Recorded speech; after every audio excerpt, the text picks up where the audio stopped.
Hello, this is Wes Diskin with Baron Heating and BaronGreenTeam.com. Thanks for watching. This is a two-head Daikin system. Both heads are ran with an Envi Control, and we're also running the auxiliary heat for the main part of the house on a two-stage furnace, Lennox furnace that the Envi is using as backup for the main zone, which is running on a displacement design. The small zone is total capacity, and I'll show you that. But I just want to show you, this is a real great visual of what a concealed unit looks like. That's it. They're about, what is that, 7.5 inches tall, 30 inches wide-ish. You'll see it's braced and hung, and we've got our pan for making sure that we don't have any condensation leakage. Just an attic application, so everything's insulated. The unit is on full blast right now, and so from a sound standpoint, let's get a real quiet listen of it. So I don't know if you can hear me whispering, but I'm whispering about as quiet as possible. So it's not really making any noise whatsoever, but so that's a concealed 12 in an attic. Right now we're doing the main dining family room kitchen area with the 12, and then we've got an 18 that's actually just going, you'll see that reefer line is going right out to the wall there, and that's just up on the main wall. So that's that. Now this is our furnace. So again, this furnace is backing up the main zone. So the Daikin Envi is kicking this on when we set our settings up for, we just decided, heck, let's go for gusto. So this furnace can't come on unless it's, 15 degrees outside. That's kind of usually where we do our displacement design, but he's going to play with it. That's what's cool about it, is it's real easy to access. 15 doesn't work, he's going to bump it up to 25, and he should be good there. But you can also do it based on time. So if the ductless has been running for 90 minutes, it can kick on the furnace. We disabled that. And then also it allows us to do a delta T differential in the house. So we have that set to 2 degrees for right now. So if the ductless is running and the house drops 2 degrees, it'll bring on the furnace automatically. So let's go inside, and now, well, we'll head outside first. I'll show you the outdoor unit.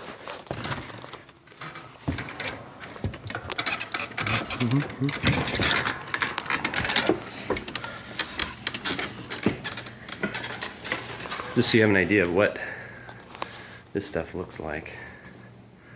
So there's our reefer line and electrical and everything running up there. Okay, we were okay in the garage to not have the speedy channel on it.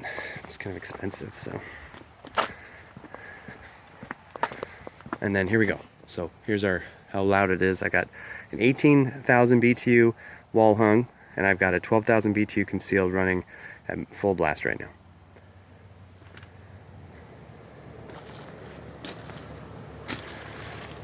And I know the sound on your computer is all relative, so I'm going to talk as quietly as I can. So you hear that car go by, right? Okay. So if you can barely hear me, then you're probably got your speakers set at the right level. Okay, so this unit is running. Just to prove it, got some air volume there. This is a Titan termination. Allows us to come out with our Titan UV wrap. I don't know if you can see that or not, but we had to make some tight corners there. But yeah, so pad, mounting blocks, skadoosh, as Jack Black would say. Okay, let me take you in and I'll show you inside.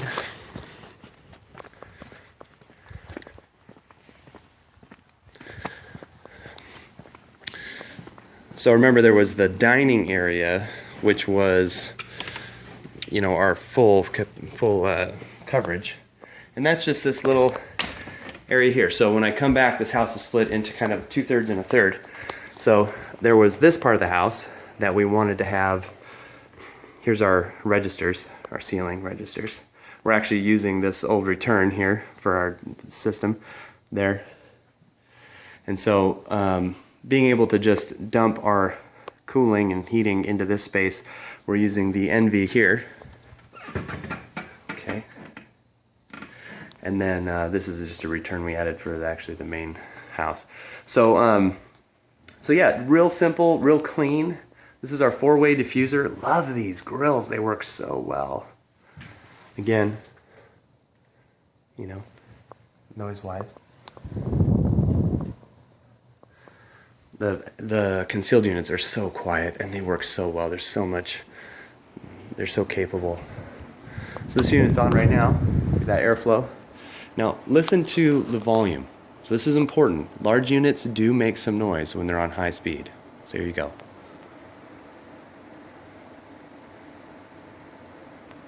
Now that noise is going to dissipate, of course, as you work your way out and down the hallway. And again, remember, we're doing displacement in this case.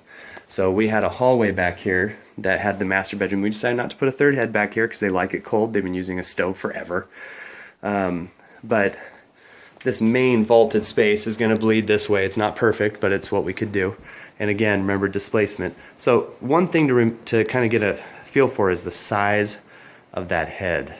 Right, that's 41 inches wide, 13 inches tall, I think 10 and something deep. But check out the Envi. I mean, how sweet is that? That replaced our main thermostat. Remember that unit, this Envi, is going to be turning on the auxiliary heat as needed. So we don't need the main thermostat anymore. We got rid of it. Pretty awesome. And again, if you're doing a multi-system, you want to make sure you have, you know, all Envi or not all Envi. Trust me, just if you're going to do an Envi, do them all with Envi and bite the bullet there, because it makes the system function a lot better. I think that's it. You know, again, we kept the existing heating system, just replaced the furnace as a cold weather backup because it was needed. Again, this is displacement. I wrote an article on my blog, barongreenteam.com, about replacement design versus displacement design.